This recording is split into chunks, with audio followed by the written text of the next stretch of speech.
A'udzu billahi minasyaitonir rajim. Bismillahirrahmanirrahim. Insyaallah dina kesempatan anu ieu sim kuringan fakir bade ngabahas hiji pasal dina kitab Safinatun Najah. Sepados tamih-tamih keberkahan khusus kanggo sim kuring umum kanggo sadaya sahabat al-YouTubiyah di mana wae ayana. Urang sami-sami aos ieu redaksi kitabna. A'udzu billahi minasyaitonir rajim. Bismillahirrahmanirrahim. Wa qala rahimahullahu taala al-mu'allifu hadzal kitab. Paslun ari ieu eta hiji pasal. Arkanul Islami ari pirang-pirang rukun Islam khamsatun eta aya 5. Syahadatun tegesna kahiji nekadkeun kalayan ma'rifat jeung tasdik. Kana saestuna kalakuan jeung tingkah. La ilaha teu aya anu wajib diibadahan, anu wajib ditaati, larangan jeung parentahanana illallah kecuali Gusti Allah. Wa anna Muhammadan jeung saestuna Kanjeng Nabi Muhammad sallallahu alaihi wasallam Rasulullah eta utusan Allah. Wa iqamus sholati jeung kadua ngadegeun salat. Wa itauz zakati jeung katilu ngaluarkeun zakat. Wa saumu Ramadan jeung kaopat puasa di bulan Ramadan. Wa hijul baiti jeung kalima ngalaksanakeun ibadah haji ka Baitullah. Man kajalma istata'a anu mampu itu si jalma ilaihi kana haji naunana sabilan di jalan. Sahabat al-YouTubiyah dina ieu pasal ajengan musonib bade ngajelaskeun tina perihal rukun Islam. Sakumaha kauninya kusadayana rukun Islam ieu mangrupakeun hiji hal anu paling penting, poin anu paling mendasar. Sakumaha Kanjeng Rasulullah sallallahu alaihi wasallam kantos nyaurkeun bunyal Islam al khamsin al hadis.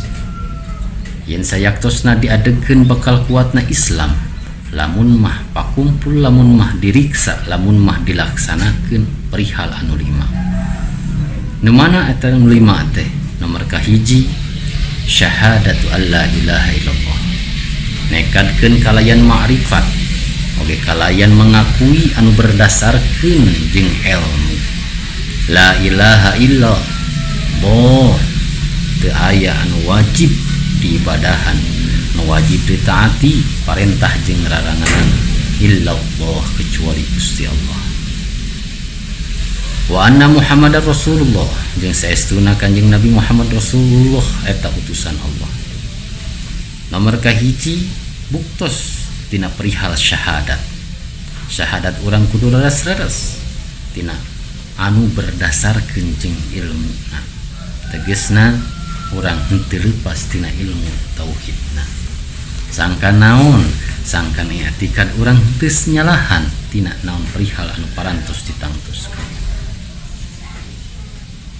Nomor kedua, iqamus shalah ngadegeun salat. Sakumaha urang parantos terang yen ibadah salat pisan ibadah anu langsung dilungsurkeun atanapi diparentahkeun tanpa melalui malaikat Jibril. Ibadah salat ieu diwajibkeun dina waktos peristiwa Isra jeung Mi'rajna. Sekaligus saur Kanjeng Rasulullah sallallahu alaihi wasallam as-salatu imaduddin. Hari salat teh mangumprakeun tihangna agama. Maka mafhumna dina nalika urang sebagai muslim tetapina teu daek ngalaksanakeun salat otomatis lir ibaratkeun hiji bangunan anu henteu ngabogaan tihang anu bakal ambrukna. Sahabat al-YouTubiyah anu sami-sami kusim kuring depi hormat. Ibadah salat ieu teh mangrupakeun afdalul ibadati badaniyati zahiriyah, termasuk pangunggul-unggulna ibadah anu bangsa badan anu bangsa zahir. Naon sababna? Sabab dina eusina salat mangrupakeun buah perjanjian antara makhluk jeung khaliqna. Eusina deui mangrupakeun doa-doa sebagai urang sebagai hamba na Allah Subhanahu wa taala. Orang kedah uninga as-salatu fil lughah ari salat menurutkeun bahasa aya nu nyaurkeun ad-du'a aya nu nyaurkeun sebagian ulama adzikru. Nomor kahiji menurut bahasa salat aya nu nyaurkeun ad-du'a hartosna kadar-kadar ngadoa kadar-kadar minta. Nu kadua aya nu nyaurkeun as-salatu adzikru kadar-kadar eling ngan poma orang kedah cerdas maka dina nalika sok sanajan istilahna teh kadar-kadar urang ingetna ka Allah eta disebut salat tetapi na encan memenuhi kana naon perihal anu parantos dituturkeun jeung dicontohkeun ku Kanjeng Rasul. Sabab salat anu dituturkeun ku Kanjeng Rasul mah mangrupakeun salat istilahan, salat menurutkeun ajaran agama atanapi syara'na.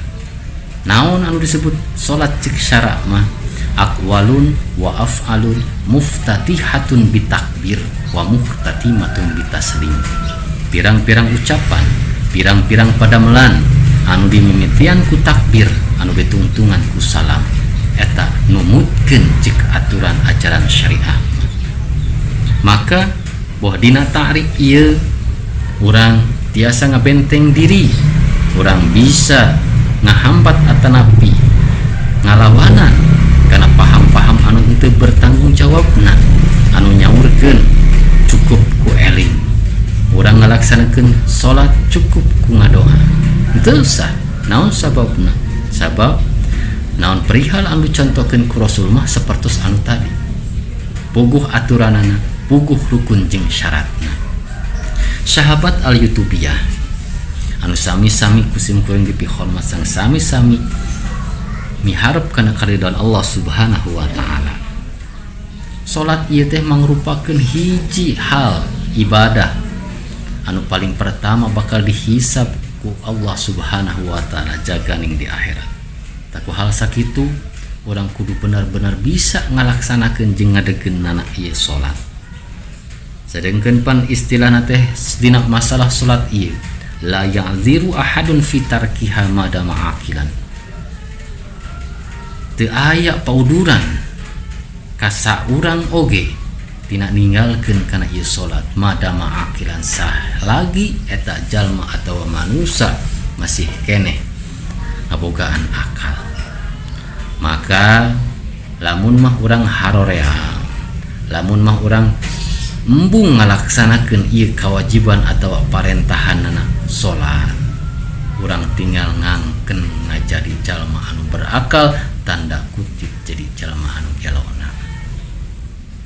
Sahabat al-Yutubiyah nomor kedua tina ieu pasal dijelaskeun ita'uz zakat, ngaluarkeun zakat, boh zakat harta atanapi zakat mal, sareng zakat fitrah atanapi tazkiyatun nafsi dina tiap-tiap tahun atanapi sateu acan menjelang Idul Fitri.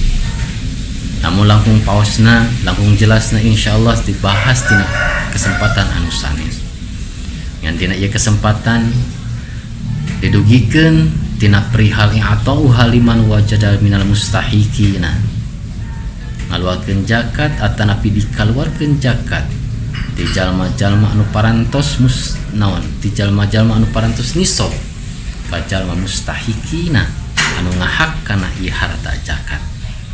Sakumaha Allah Subhanahu wa taala ngalangkungan Al-Qur'an parantos ngajelaskeun tina perihal mustahiq zakat anu jumlahna aya 8. Nomor kahiji urang biasa ngaluarkeun zakat ka jalmi fakir.